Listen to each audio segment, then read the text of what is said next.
yksi kalleimmista Suomessa tehdyistä elokuvista, niin miten se näkyy? No se näkyy ainakin siinä, että kaikki niin kuin kalusto ja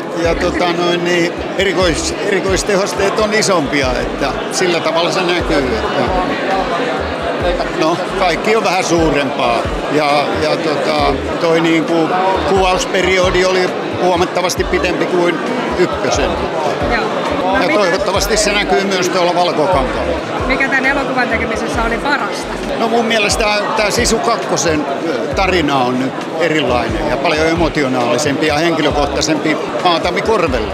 Se oli yksi hyvä asia. Ja sitten ehkä se, että päästiin niinku tekemään tätä toista, niin kun se ykkönen menestyi niin hyvin, niin meillä oli niinku semmoinen vahva pohja siellä, mistä me niinku lähdettiin eteenpäin.